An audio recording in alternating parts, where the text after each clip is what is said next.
ఇక కేంద్ర మంత్రి కిషన్ రెడ్డికి TPCC chief Mahesh Kumar Goud counter ఇచ్చారు. సోనియా గాంధీని ప్రశ్నించే స్థాయి కిషన్ రెడ్డికి లేదన్నారు.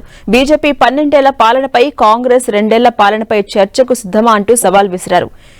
కేంద్ర మంత్రిగా తెలంగాణకు చేసిందేంటో చెప్పాలని ప్రశ్నించారు. అనేక అంశాల్లో తెలంగాణ పట్ల కేంద్రం వివక్ష చూపిస్తోందని, ప్రధాని మోదీపై ఒత్తిడి తెచ్చే సామర్థ్యం కిషన్ రెడ్డికి లేదని విమర్శించారు. జూబ్లీహిల్స్ ఉప ఎన్నిక, పంచాయతీ ఎన్నికల్లో కాంగ్రెస్ అఖండ విజయమే కాంగ్రెస్ ప్రభుత్వ పనితీరుకు నిదర్శనమన్నారు మహేష్ గౌడ్.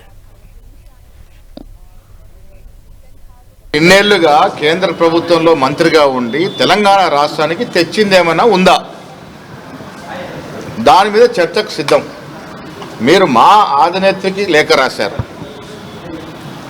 మా అధినేత్రి గారు ఎన్నికలకు ముందు ఇచ్చిన వాగ్దానంలో మెజారిటీ అంశాలు పూరించినాం. ఇంకా 3 ఏళ్ళ సమయం ఉంది. మేము చెప్పినటువంటి మాటలు, ఇచ్చిన వాగ్దానాలు, 6 గ్యారెంటీలో పలు అంశాలు పూరించినాం. అన్నీ కూడా పూరించడం సిద్ధంగా ఉన్నాం. మా 2 ఏళ్ల పాలన, మీరు కేంద్రంలో బీజేపీ 12 ఏళ్ల పాలన మీద చర్చకు సిద్ధం. ఏ బీదవాన్ని మీరు ఆదుకున్నారు, ఎన్ని ఉద్యోగాలు ఇచ్చారు, తెలంగాణకి ఎన్ని పరిశ్రమలు తెచ్చారు, ఎన్ని వేల కోట్లు నిధులు తెచ్చారు, వీటన్నిటి మీద కూడా కాంగ్రెస్ పార్టీ చర్చకు సిద్ధంగా ఉంది.